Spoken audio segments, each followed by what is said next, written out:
بسم اللہ الرحمن الرحیم الحمد للہ رب العالمین والصلاة والسلام علی اشرف الانبیاء والمرسلین واہل بیتہ الطیبین الطاہرین المعصومین اما بعد فقد قال اللہ تبارک و تعالی فی کتابہ المبین وہو اصدق القائلین اعوذ باللہ من الشیطان الرجیم بسم اللہ الرحمن الرحیم ان الدین عند اللہ الاسلام صدق اللہ العلی العظیم۔ خالق کائنات اور مالک موجودات و ممکنات کے فرمان واجب الاحترام کا ترجمہ اور حاصل مطلب یہ ہے کہ تمام ادیان عالم میں سے اور تمام عالمی ملل و مذاہب میں سے جو دین و مذہب خالق کائنات کا بنایا ہوا اور پسندیدہ اور قابل قبول دین ہے، اس کا نام صرف اسلام ہے۔ لہذا جو شخص، جو قوم و قبیلہ دین اسلام کو چھوڑ کر کسی بھی اور دین کو اختیار کرے گا، اس کا دین ہرگز قبول نہیں ہوگا، اور بروز قیامت جزا و سزا والے دن اس کا دین قبول نہیں کیا جائے گا، اور اس کو نقصان و زیاں اٹھانا پڑے گا اور اپنے کیے پر پچھتانا پڑے گا۔ پر اس دن کا پچھتاوا کوئی فائدہ نہیں دے گا۔ لہذا آج دانش مندی اور عقل مندی کا تقاضا یہ ہے کہ 1000 بار سوچ لیا جائے، غور و تدبر کر لیا جائے، تدمل اور تفکر سے کام لیا جائے کہ اگرچہ ہر اہل مذہب اور اہل دین و دیانت اپنی صداقت کا ڈھنڈورا پیٹ رہا ہے، لیکن واقعاً سچا مذہب کون سا ہے اور سچا دین کون سا ہے؟ اللہ کا وعدہ ہے والذین جاہدوا فینا لنہدینہم سبلنا وان اللہ لمع المحسنین۔ جو حق و حقیقت کو ڈھونڈنے کی کوشش کرتے ہیں، جو تلاش حق کی جستجو کرتے ہیں، ہم ان کو اپنا راستہ دکھا دیتے ہیں، اور خالق کائنات، خالق اکبر کی تائید اور تصدیق اور توثیق ان لوگوں کے ساتھ ہوتی ہے جو احسان کرنے والے ہیں اور نیکوکار ہیں۔ تو ان اللہ لا یخلف المیعاد، خالق کائنات کبھی وعدہ خلافی نہیں کرتا، لہذا جستجو کرنا ہمارا فرض ہے، ہدایت فرمانا، راہ دکھانا اللہ کا تعالیٰ کا فرض ہے، اور کبھی وہ اپنے فرائض کو ترک نہیں کرتا۔ اس کا وعدہ ہے کہ ان اللہ لا یخلف المیعاد، میں کبھی وعدہ کر کے وعدہ خلافی نہیں کرتا۔ تو لہذا جب خالق کائنات کا پسندیدہ دین اسلام ہے، تو ہمارا فرض یہ ہے ہم اس اسلام کو پہلے سمجھیں، پھر دوسروں کو سمجھانے کی کوشش کریں۔ جب افہام و تفہیم کا فریضہ ادا ہو جائے تو پھر اپنے آپ کو اسلام کے رنگ میں رنگنے کی کوشش کریں، اور اپنے عمل و کردار سے دنیا پر واضح کریں کہ ہم مسلمان ہیں، ہم مسلمان ہیں، ہمارا کیش ہے ترک رسوم، ملتیں جب مٹ گئیں اجزائے ایمان بن گئیں۔ لہذا قول سے زیادہ فعل کی ضرورت ہے، گفتار سے زیادہ کردار کی ضرورت ہے۔ اسلام اپنے نام لیواؤں کو کردار کا غازی دیکھنا چاہتا ہے، صرف گفتار کا غازی دیکھنا پسند نہیں کرتا۔ اس لیے فرماتا ہے صبغۃ اللہ، یہ اللہ کے دین کا رنگ ہے، اور من احسن من اللہ صبغہ، اور اللہ کے رنگ سے بہتر کون سا رنگ ہے؟ اے کاش کہ مسلمان گفتار کا غازی بننے کی بجائے اگر کردار کے غازی بن جاتے، اسلامی تعلیمات پر عمل درآمد کرتے، تو آج دنیا کے دین ملل و مذاہب کا نقشہ کچھ اور ہوتا۔ تمام کائنات اگر مسلمان نہ بن جاتی تو کم از کم اکثریت مسلمانوں کی نظر آتی، لیکن کیا کیا جائے؟ ایک ہم ہیں کہ ریا اپنی بھی صورت کو بگاڑ، ایک وہ ہیں جنہیں تصویر بنا آتی ہے۔ اگر گفتار کو دیکھا جائے تو معلوم ہوتا ہے دین اسلام جیسا کائنات میں سچا اور برحق دین کوئی نہیں ہے، اور مسلمانوں کی رفتار کو دیکھا جائے تو بدترین خلائق نظر آتے ہیں، لوگ نفرت کرتے ہیں، مسلمانوں کے کردار کو دیکھ کر اسلام سے بھی دور بھاگتے ہیں اور کہتے ہیں اگر یہی اسلام ہے جو موجودہ دور کے مسلمان پیش کر رہے ہیں تو ہمارا اسلام کو بھی سلام۔ لہذا جس بندے کے دل میں تڑپ ہے کہ اسلام کی نشر و اشاعت کی جائے، دنیا میں اسلام کا بول بالا کیا جائے، اسلام کو پھیلایا جائے، تو ان کا فرض ہے اپنے عمل و کردار سے، اپنی روش و رفتار سے، اپنی سیرت و صورت سے ثابت کریں کہ ہم مسلمان ہیں، پھر دیکھیں اس کا کیا اثر ہوتا ہے۔ بات جو دل سے نکلتی ہے اثر رکھتی ہے، تا پر نہیں طاقت پرواز مگر رکھتی ہے۔ تو بہرحال ان تمہیدی بیانات کے بعد سلسلہ کلام چونکہ افہام تفہیم اسلام کے سلسلے میں جاری تھا، تو سلسلہ کلام بڑھتے بڑھتے اسلامی فقہ کے بارے میں جاری سلسلہ کلام جاری ہے۔ تو گزشتہ پروگراموں میں ہبہ کے بارے میں اور جو ہے امانت کے بارے میں، عاریہ کے بارے میں گفتگو ہو چکی ہے۔ آج کی اس محفل میں کوشش کروں گا کہ کوئی غصب کے بارے میں، کوئی لوکتا کے بارے میں گفتگو ہو جائے کہ اسلام میں غصب کی کیا احکام ہیں، غصب کی کیا حیثیت ہے، اور اسلام میں لوکتا کے کیا احکام ہیں اور کیا شریعت محمدیہ کے اس کے بارے میں مسائل اور دلائل ہیں۔ تو میں عرض کروں گا جہاں تک غصب کا تعلق ہے، غصب کا معنی یہ ہے کہ آدمی کسی اور کے مال پر ناجائز طریقے پر قبضہ کر لے، جو شرعاً بھی حرام ہے، رواجاً بھی حرام ہے، اخلاقاً بھی اور قانوناً بھی حرام ہے۔ کیوں؟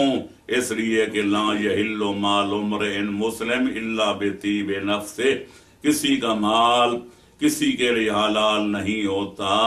جب تک اصلی مالک راضی نہ ہو۔ لہذا غصب جو ہے شریعت محمدیہ میں حرام ہے۔ کسی کا مال دبانا، کسی کی عزت و ناموس کو لوٹنا، کسی کا خون ناحق بہانا، کسی آدمی کو نقصان بلا وجہ نقصان پہنچانا، یہ شریعت میں ممنوع ہے اور حرام۔ اس لیے جو اسلامی حکومت عادلہ قائم ہو، اس کا فرض ہے کہ لوگوں کی عزت، ان کی ناموس، ان کے مال اور ان کی جان کی حفاظت کرے، تاکہ قانون لوگ ہاتھ میں لے کر جو ہے لا قانونیت نہ پھیلائیں، انارکی نہ پھیل جائے، اور ایسا نہ ہو کہ بڑی مچھلیاں چھوٹی مچھلیوں کو کھا جائیں اور ڈکار بھی نہ لیں۔ لہذا حکومت وقت کا فرض ہے کہ وہ لوگوں کے مال، ان کی جان، ان کی عزت اور ان کے ناموس کی حفاظت کرے۔ اگر کوئی حکومت کا دعویٰ کرتی ہے کہ ہماری حکومت صحیح ہے، اور لیکن لوگوں کے مال، ان کے جان، ان کی عزت اور ناموس کی حفاظت نہیں کر سکتی، تو اس کو حکومت کرنے کا کوئی حق ہی نہیں ہے۔ لہذا حکومت کا فرض ہوتا ہے کہ لوگوں کو روزگار مہیا کرے، ملازمتیں مہیا کرے، اور جو ہے تعلیم کو عام کرے، عدل و انصاف کا قانون نافذ کرے، اور لوگوں کے مال اور جان اور عزت و ناموس کی حفاظت کرے، اور مہنگائی پر بھی کنٹرول کرے۔ جو حکومت یہ فرض ادا نہیں کر سکتی، وہ اپنا مقام حکومت کھو چکتی ہے، اس کو حکومت کرنے کا کوئی حق باقی نہیں رہتا۔ لہذا اسلام جو دین فطرت ہے،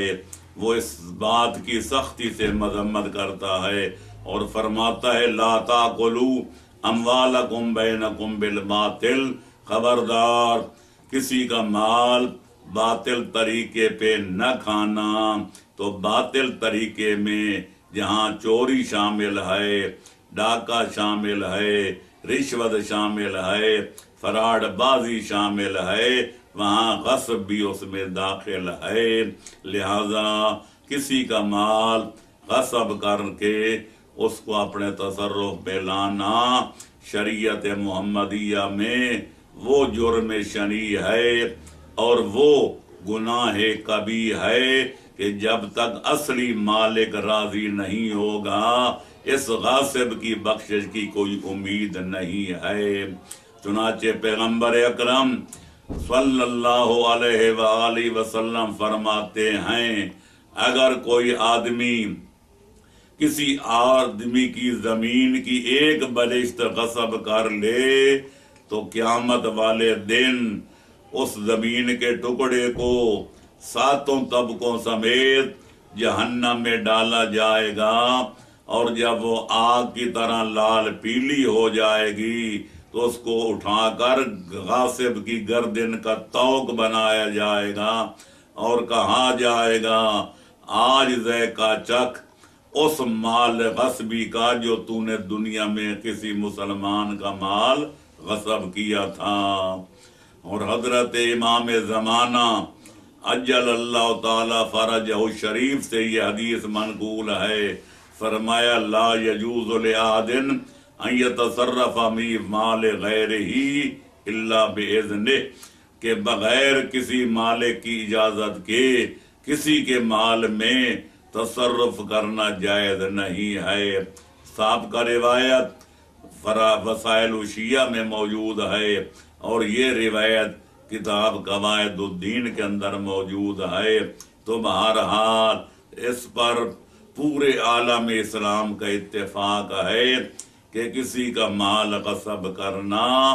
شرعاً جائز نہیں ہے، بلکہ اس غصب شدہ مال کا واپس لوٹانا اور مالک کو یہ مال پہنچانا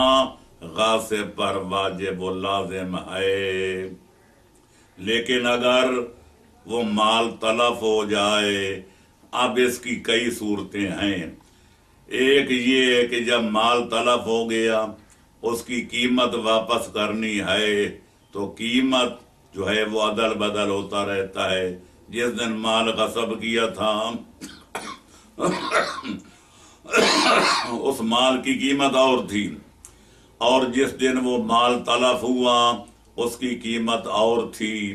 اور آج جب وہ مال اس کی قیمت واپس کر لوٹا رہا ہے اب اس مال کی قیمت اور ہے۔ تو دیکھا یہ جائے گا کہ آیا غصب والے دن کی قیمت ادا کرنا پڑے گی یا جس دن اس دوران میں سب سے زیادہ وہ مال قیمتی تھا اس کی قیمت زیادہ تھی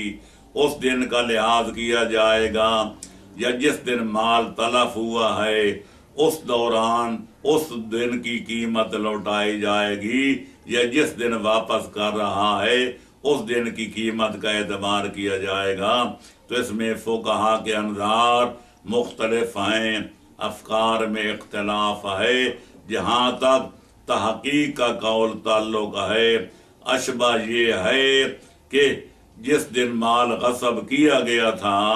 اس دن کی قیمت کا اعتبار کیا جائے گا اور اتنی قیمت واپس کی جائے گی جو غصب والے دن اس کی بازار میں قیمت تھی۔ لیکن احوط یہ ہے کہ غصب والے دن سے لے کر ادائیگی والے دن تک دیکھا جائے گا کہ بازار میں اگر اس کی قیمت میں اتار چڑھاؤ تھا تو سب سے زیادہ جس دن قیمت تھی اس کے لحاظ سے وہ سب سے زیادہ قیمت ادا کی جائے۔ احتیاط کا تقاضا یہ ہے تاکہ آدمی کا دامن صاف ہو جائے اور حق الناس کا کوئی شیبہ اس کی گردن پر نہ رہ جائے۔ اب رہے گی یہ بات کہ اگر وہ چیز قیمتی ہے واپس کرنی ہے، آیا اگر عین مال موجود ہے تو پھر تو وہ جو غصب کیا گیا زمین ہے تو وہ زمین واپس کی جائے گی، کوئی گائے بھینس ہے تو وہ واپس کی جائے گی، کوئی مرغا ہے تو وہ واپس کیا جائے گا۔ لیکن اگر وہ چیز تلف ہو جائے تو پھر دیکھا جائے گا کہ وہ چیز قیمی ہے یا مثلی ہے۔ اگر مثلی ہے تو اس کا مثل ادا کیا جائے گا، اور اگر قیمی ہے اس کی قیمت واپس ادا کی جائے گی۔ اب دیکھنا یہ ہے کہ مثلی اور قیمی کا معیار کیا ہے۔ تو میرے عزیزوں، میرے دوستوں، میرے سامعین کرام، یہ معیار یہ ہے، جس چیز کے اجزاء کی قیمت ایک ہو، ہر جز کی قیمت ایک ہو،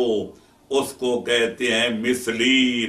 اور جس کی قیمت اجزاء کی الگ الگ ہو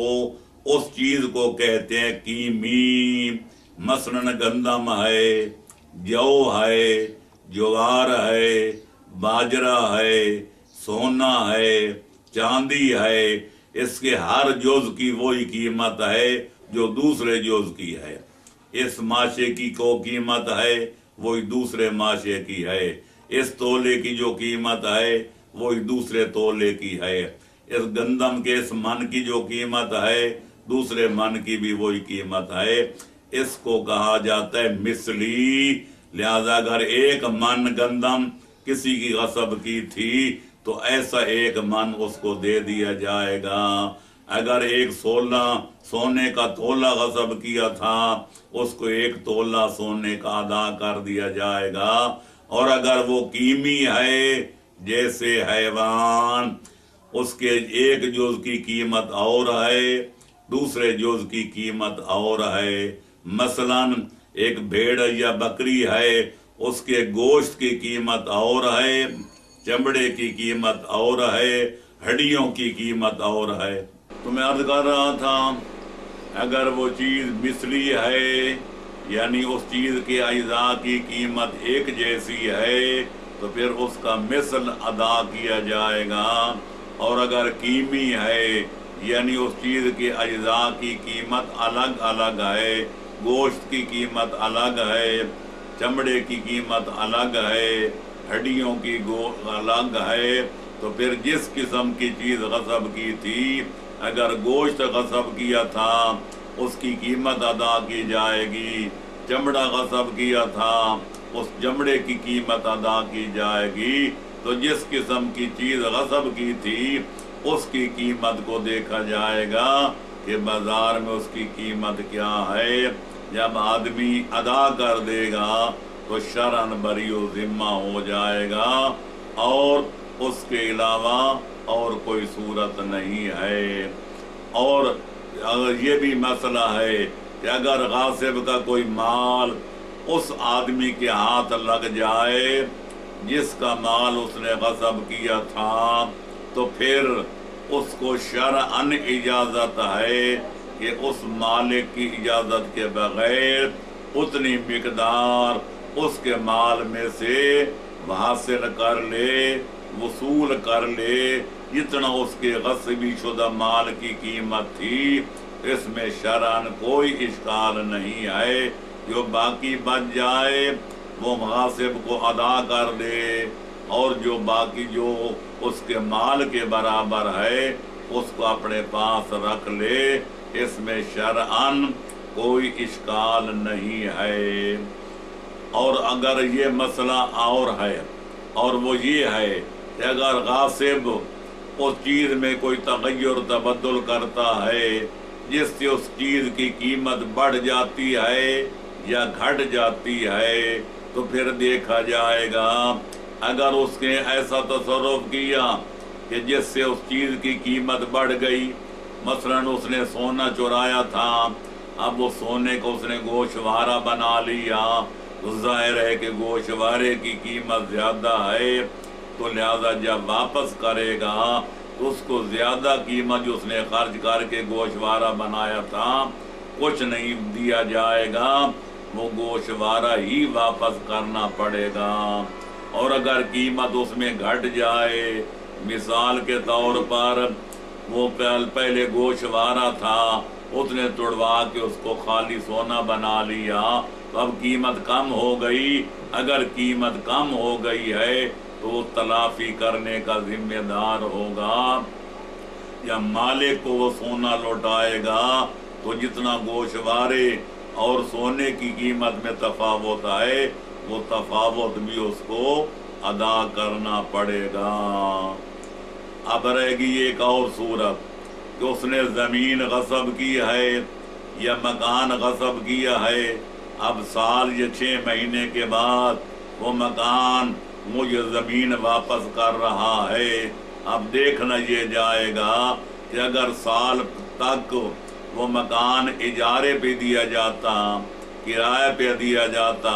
تو مالک کو کتنا پیسہ وصول ہوتا؟ اب مکان واپس کرنے کے ساتھ سال یا 6 مہینے کا کرایہ بھی اس کو ادا کرنا پڑے گا۔ اور اگر زمین اس نے غصب کی تھی اور زمین 6 ماہ یا سال کے بعد یا کم و بیش مدت کے بعد اگر مالک کو واپس کر رہا ہے، تو دیکھا جائے گا اگر مالک یہ زمین کسی کو پٹے پہ دیتا تو اس کی کتنی اجرت ہوتی، اتنی اجرت بھی غاصب کو ادا کرنا پڑے گی، تاکہ مالک کا نقصان و زیان نہ ہو جائے۔ ان چیزوں کا خیال رکھنا ضروری ہے۔ اس سے پتہ چلتا ہے کہ یہ شریعت محمدیہ یعنی دین اسلام خالق کائنات کا بنایا ہوا دین ہے، جس میں خالق کائنات نے ہر مرحلے پر یہ خیال رکھا ہے کہ کسی مسلمان کسی انسان کا نقصان نہ ہو جائے، اور اگر ہو جائے اس کی تلافی کر دی جائے، تاکہ اس کو ہر قسم کے نقصان سے اور زیاں سے بچایا جائے۔ اب ایک اور صورت ہے، اگر غاصب نے وہ مال جو غصب کیا تھا آگے بیچ دیا، پھر بیچنے والے نے اس کو آگے بیچ دیا، یا غاصب نے وہ مال کسی کو ہبہ کر دیا اور جس کو ہبہ کیا تھا اس نے کسی اور کو ہبہ کر دیا، تو لہذا جب مالک کو اصل حقیقت کا علم ہو جائے تو اس کو حق پہنچتا ہے کہ غاصب سے وہ مال وصول کرے، یا جس کو غاصب نے آگے دیا ہے ہبہ کے طور پر یا بیع و شراء کے طور پر، اس سے رجوع کر کے اپنا مال وصول کر لے۔ لہذا اگر وہ آخری آدمی سے مال وصول کرے گا تو وہ پہلے کی طرف رجوع کر کے اپنی تلافی کرا سکے گا۔ غصب کے بارے میں جو کچھ عرض کر دیا گیا میرے خیال میں اتنا کافی ہے۔ اب میں چاہوں گا کہ لوقطات بارے میں جو شریعت محمدیہ نے احکام بیان فرمائے ہیں ان کا تذکرہ کر دیا جائے۔ تو میں عرض کروں گا جہاں تک لوقطہ کا تعلق ہے اس کی 3 قسمیں ہیں۔ دین اسلام چونکہ دین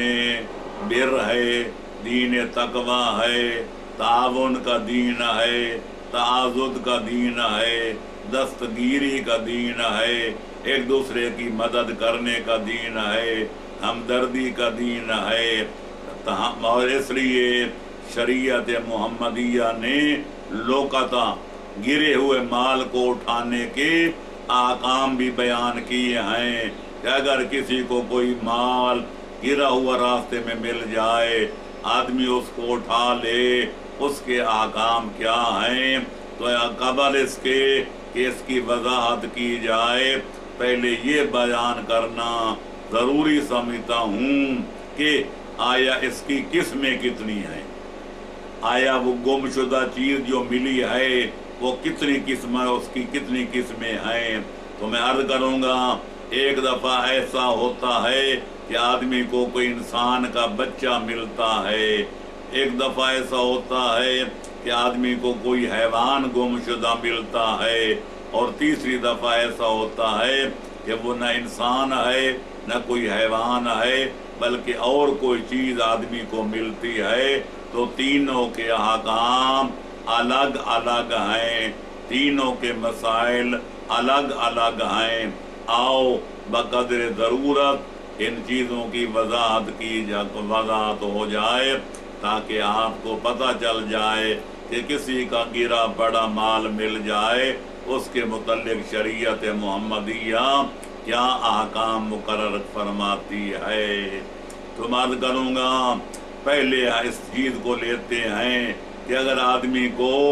انسان کا بچہ مل جائے کسی جنگل میں کسی ویرانے میں تو اس کو لقیط کہتے ہیں، ملکوت بھی کہتے ہیں، منبوذ بھی کہتے ہیں۔ جیسا کہ عام طور پر ہوتا ہے کہ ناجائز بچے جننے والی مائیں ان کو اروڑیوں پر پھینک دیتی ہیں یا کسی ویرانے میں پھینک دیتی ہیں، لیکن اب ان کے رحمہ کے حیات باقی ہوتے ہیں کہ کسی آدمی کو وہ بچہ مل جاتا ہے تو اس کے بارے میں یہ دیکھا جائے گا کہ وہ بچہ جہاں سے ملا ہے آیا دارالاسلام ہے، مسلمانوں کا یہ علاقہ ہے یا ایسا علاقہ ہے جس میں مسلمان بھی رہتے ہیں اور غیر مسلمان بھی رہتے ہیں لیکن مسلمانوں کی اکثریت ہے، یا ایسا علاقہ ہے جس میں کافر ہی کافر رہتے ہیں، تو تینوں کے احکام الگ الگ ہیں۔ اگر اس علاقے میں بچہ ملے جس میں صرف مسلمان رہتے ہیں یا اس علاقے میں ملے جس میں اکثریت مسلمانوں کی ہے تو بچے کو مسلمان بھی سمجھا جائے گا، آزاد بھی سمجھا جائے گا، بشرطے کہ جس کو وہ بچہ ملے وہ بالغ بھی ہو، عاقل بھی ہو، مسلمان بھی ہو۔ اور اگر اس علاقے سے ملے جس میں اکثریت جو ہے وہ یا سارے کافر ہیں یا اکثریت کفار اور غیر مسلمانوں کی ہے تو پھر وہ بچہ غلام سمجھا جائے گا اور غیر مسلمان سمجھا جائے گا، اس کی بہرحال پرورش کی جائے گی، اس کے نان و نفقے کا انتظام کیا جائے گا اور اس کا اجر انشاءاللہ خالق اکبر اس محسن کو دے گا جس نے اس کو پالا پوسا ہے اور پروان چڑھایا ہے۔ یہ ہے بچے انسان کا حکم۔ اور اب رہ گئے حیوان۔ اگر حیوان کسی کو ملے، اگر وہ چراگاہ میں چر رہا ہے یا کسی کے گھر میں یا ڈیرے پہ موجود ہے تو ظاہر ہے کہ کسی آدمی کو اس کے قبضے میں لینے کا کوئی اختیار نہیں، لیکن اگر وہ ایسے ویرانے میں ملے، ایسے لگودک صحرا میں ملے جہاں نہ آب ہے، نہ گیا ہے، نہ پانی ہے، نہ دانہ ہے، نہ چارہ ہے، وہاں درندے بھی ہیں اور کھانے پینے کا کوئی انتظام بھی نہیں، تو دیکھا جائے گا اگر وہ حیوان اتنا طاقتور ہے کہ اپنا دفاع کر سکتا ہے، یہ ادھر ادھر ہاتھ پاؤں مار کے اپنی زندگی کی حفاظت بھی کر سکتا ہے، جیسے اونٹ یا کوئی طاقتور بیل، تو اس کے حال کو اپنے حال پہ چھوڑا جائے گا، اس کو قبضے میں لینے کی کوئی ضرورت نہیں۔ لیکن اگر وہ کمزور جانور ہے، کوئی بھیڑ ہے، کوئی بکری ہے، کوئی دمبا ہے، کوئی مرغی ہے یا مرغا ہے جو کمزور بھی ہے، اپنا دفاع نہیں کر سکتا اور آب و گیا کے بغیر وہاں جگہ ایسی ہے کہ نہ پانی ہے، نہ دانہ ہے، نہ کوئی چارہ، تو اس کو اپنے قبضے میں لے لیا جائے گا اور اس کے بعد اعلان کرنا پڑے گا 1 سال تک اگر مالک مل گیا تو مال اس کے حوالے کر دیا جائے گا، اور اگر مالک نہ ملا تو پھر اٹھانے والے کو، قبضہ کرنے والے کو شریعت دو اختیار دیتی ہے، اس نیت سے اس کو اپنے تصرف میں لے آئے کہ جب بھی مالک مل گیا میں اس کے حوالے کر دوں گا، یا اس کو صدقہ و خیرات کے طور پر فقراء و مساکین میں تقسیم کر دے اس کی قیمت کو یا اس کے گوشت کو۔ لیکن اگر مالک بعد میں مل گیا اور راضی نہ ہوا، اس کا مثل ادا کرنا پڑے گا اور ثواب اس کو مل جائے گا، اور اگر مالک راضی ہو گیا تو ثواب اس کو مل جائے گا اور یہ بری و ذمہ ہو جائے گا۔ یہ ہے حیوان کے احکام، جو گم شدہ حیوان آدمی کو ملے جسے ضالہ کہتے ہیں۔ اب اصل مقصد پہ آتے ہیں۔ لوکتا اس مال کو کہتے ہیں جو آدمی کو کہیں راستے میں، سڑک پر اور کسی ویرانے میں مل جائے۔ اس کے احکام کیا ہیں؟ تو پہلی چیز تو یہ ہے، شریعت محمدیہ کا حکم یہ ہے، اگر کسی کا مال گرا پڑا ملے اس کو اٹھانا نہیں چاہیے۔ کئی احادیث میں وارد ہے کہ اگر لوگ گرا پڑا مال نہ اٹھاتے تو ایک وقت آتا کہ جس کا مال گم ہوا تھا وہ مدت کے بعد بھی آتا، اپنا مال موجود پاتا، اس کو اٹھا کے لے جاتا۔ لیکن لوگوں کی جلد بازی کی وجہ سے کہ جس کو کوئی مال مل جائے فوراً اٹھا لیتا ہے، اپنے قبضے میں کر لیتا ہے، تو اس لیے اصلی مالک کا نقصان ہوتا ہے۔ تو پہلا حکم تو یہ ہے کہ گرا پڑا مال اگر نظر آئے اس کو اٹھانا نہیں چاہیے۔ لیکن اگر اٹھا لیا ہے اس کے احکام کیا ہیں؟ تو میرے دوستو، عزیزوں اور بزرگوں، پہلے یہ دیکھا جائے گا کہ وہ مال کی مالیت کتنی ہے۔ اگر ایک درہم سے کم ہے، درہم ہوتا تھا چاندی کا جس کی مقدار تھی 3.5 ماشا، اگر 3.5 ماشا چاندی کی قیمت سے کم اس کی قیمت ہے، معمولی چیز ہے، اس پر کوئی احکام لاگو نہیں ہوتے۔ جو اٹھائے گا اس کا مال ملکیت بن جائے گا، اس میں تصرف کرنے کا وہ حقدار ہے۔ لیکن اگر مال کی مقدار بقدر درہم یعنی 3.5 ماشا چاندی کی جو قیمت ہے اس کے برابر ہے یا اس سے زیادہ ہے، ہزاروں لاکھوں روپوں تک پہنچ جائے، اگر ایسا مال ملے تو اس کا حکم یہ ہے کہ آدمی کو چاہیے کہ 1 سال تک اس کا اعلان کرے اجتماعات میں، جہاں نماز جمعہ ادا ہوتی ہے، جہاں مجلس ہوتی ہے، جہاں کوئی میلہ ٹھیلا ہوتا ہے، وہاں ایسے اجتماعات میں جا کر اعلان کرے، کسی کی کوئی چیز گم ہو گئی ہو تو آئے، اپنی نشانی بتائے اور اپنا گم شدہ مال لے جائے۔ اگر سال کے دوران مالک مل جائے اور نشانی بھی بتا دے تو پھر مال اس کے حوالے کر دیا جائے گا، اور اگر سال تک باوجود اعلان کرنے کے مالک کا کوئی عطا پتہ نہ مل سکے تو پھر اٹھانے والے کو 2 اختیار شریعت دیتی ہے۔ پہلا یہ کہ اس کو اپنی ملکیت قرار دے اور اس کو اپنے تصرف میں لے آئے، لیکن ارادہ یہ کرے کہ جب بھی مالک مل گیا، مالک کا کوئی عطا پتہ چل گیا تو یہ مال اس کے حوالے کر دوں گا یا اس کی قیمت اس کے حوالے کر دوں گا۔ لیکن اگر مالک کا پتہ نہ چلا تو پھر میرے لیے حلال ہوگا، یا پھر یوں کرے کہ مالک کی نیت سے وہ مال جو سے ملا ہے صدقہ و خیرات کر دے اور نیت یہ کرے کہ جس کا مال ہے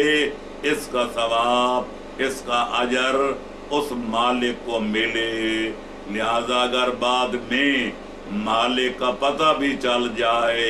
اور وہ اس صدقہ پر راضی ہو جائے کہ تم نے صحیح کیا کہ غریبوں مسکینوں میں بانٹ دیا، اگر راضی ہو گیا تو پھر ثواب اس کو مل جائے گا اور یہ بری ذمہ ہو جائے گا۔ اور اگر وہ صدقہ پر کرنے پر راضی نہ ہوا تو پھر صدقے کا ثواب اس صدقہ کرنے والے کو مل جائے گا اور اس کی قیمت یہ اپنی جیب سے ادا کر دے گا۔ اس طرح یہ بری و ذمہ متصور ہوگا۔ اب رہے گی ایک اور صورت کہ وہ آپ مال ایسا ہے کہ جس کو سال تک نہیں رکھا جا سکتا، اس کے خراب ہونے کا اندیشہ ہے، جیسے کوئی پھل ہے، کوئی فروٹ ہے، کوئی سبزی ہے یا گوشت ہے، تو ظاہر ہے سبزی کتنے دنوں تک باقی رہے گی،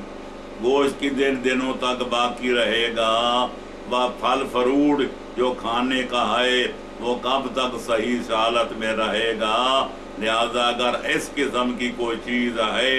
تو پھر جس کو مال ملا ہے اس کو چاہیے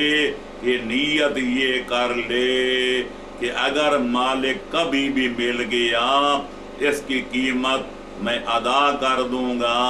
اور اگر مالک نہ ملا تو خالق اکبر نے یہ مجھے مال دیا ہے، جو گوشت کھا جائے گا، فروٹ استعمال کرے گا یا سبزی پکا کے کھائے گا، اس کے لیے شرعاً وہ حلال سمجھا جائے گا۔ اس لیے شریعت محمدیہ لا یکلف اللہ نفسا الا دون وسعها، خالق کائنات کسی کو طاقت برداشت سے زیادہ تکلیف دینے کا روادار نہیں ہے۔ اگر اس کو مال کو رکھے کہ مال خراب ہو جائے کہ پھر مالک آئے اور اس سے مطالبہ کرے کہ تو میرے مال کی قیمت دے، یہ زیادتی ہوگی۔ لہذا اس کو چاہیے اپنے تصرف میں لے آئے اور نیت یہ کرے جب بھی اس کا مالک مل گیا اس کی قیمت میں اپنی جیب سے ادا کر دوں گا، تو لہذا اس کے لیے تصرف کرنا جائز ہو جائے گا، اس چیز کو زیر استعمال لانا اس کے لیے جائز ہو جائے گا۔ اور اس کو کہتے ہیں تعاونوا علی البر والتقوی ولا تعاونوا علی الاثم والعدوان، کہ نیکی کے معاملے میں ایک دوسرے کے ساتھ مدد کیا کرو کیونکہ یہ بہترین نیکی ہے، لیکن خبردار گناہ کے کاموں میں ایک دوسرے کے ساتھ تعاون نہ کرنا کہ یہ بدترین قسم کی برائی ہے۔ ایک آدمی شراب پینا چاہتا ہے، اس کی جیب میں پیسہ نہیں، ایک آدمی اس کو پیسہ دیتا ہے کہ لو پیسے میں دیتا ہوں شراب پی لے، تو یہ اس کے بعد اس کے ساتھ برابر کا مجرم سمجھا جائے گا